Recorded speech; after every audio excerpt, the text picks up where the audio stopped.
What's going on, everybody? Welcome to Fantasy Football Over Analysis. Today we're talking about the Cincinnati Bengals and their fantasy relevant players and whether or not we are targeting or fading them in our drafts this summer. At quarterback, Joe Burrow has very much been a roller coaster throughout his fantasy career. You're talking about a guy who, in his 6 seasons, 3 of them he's finished outside of the QB2 ranks due to injury, but when he's been healthy, it's a guy who has finished as the QB3, QB4, QB7. He averages over 4,500 yards and 35 touchdowns in those years that he's been healthy. To draft Joe Burrow is still going to cost you a premium. There is a bit of a discount on him following the injury-plagued season, but typically he's going to go between rounds 4 and round 6. He still comes in as a top 5 quarterback in most rankings. And on the higher end of that, in round 4, I don't think I would get involved for him. I like the wide receiver tier too much in that range. It's the Emeka Egbuka, Luther Burden, Ladd McConkey tier.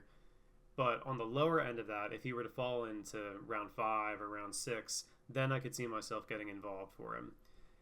Typically, I like to wait on quarterback, but if I don't like the way the running back and receiver options look on the board at that time, then at that point I'm willing to pivot and look for an advantage at another position.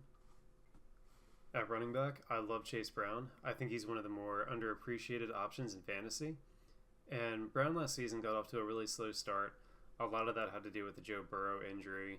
The Bengals just couldn't move the ball at all with Jake Browning at quarterback, and it wasn't until Joe Flacco came along that things actually got better and they began to look like a competent NFL offense again.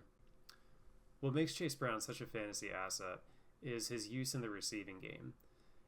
Brown is a guy that has 70 catches or more within his range of outcomes, and at the running back position, that receiving work is just so important, and when you have a guy that can go out and get you 5 to 7 catches a week, that's going to give you such a great floor to work with at one of your top 2 running back positions, and then you mix in the weeks where he runs hot with touchdowns, you unlock a ceiling that's just hard to come by.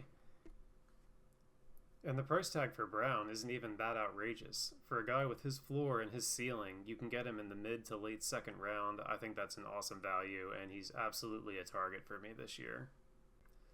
At wide receiver, there's not a lot for me to say about Ja'Marr Chase. You don't need me to tell you that Ja'Marr Chase is an absolute stud. You're talking about the guy that just won the Triple Crown 2 years ago. He's in his prime. And if Joe Burrow is fully healthy for the full season, then I think he gets back to being the wide receiver 1 overall. I do have him ranked above both Puka and JSN. Now, T. Higgins, however, is a fade for me. Higgins is a guy that I think gets overdrafted annually, and really he's never finished as anything better than a high-end wide receiver 2. He's never finished as a wide receiver 1 throughout his career. He doesn't get volume. He's never had more than 75 catches in a year. He needs double-digit touchdowns to pay off his ADP, which he's certainly capable of doing, but then the other issue with Higgins is that he's had issues staying on the field. In 2 of the last 3 seasons, Higgins has only made it through 12 games, and he goes in the range where, again, you're talking Emeka Egbuka, Luther Burden, Ladd McConkey, guys that are, if they're not the clear wide receiver 1 on their team, they have a better chance of being the wide receiver 1 than Higgins does playing behind Ja'Marr Chase. And Higgins is a guy that has a higher floor but a lower ceiling than all of these guys, and I just can't draft a guy that I know is going to finish no better than a wide receiver 2 in that 4th, 5th round range. At tight end, you're not drafting Mike Gesicki. He's not even going to be in consideration for streaming most weeks. Gesicki, his only path to a role that's consistent in the Bengals offense is for Higgins or Chase to go down with an injury. That's going to do it for this one, guys. So with the Bengals, you're talking about a team that can be so fun from a fantasy perspective. It all comes down to whether or not Joe Burrow is going to stay healthy.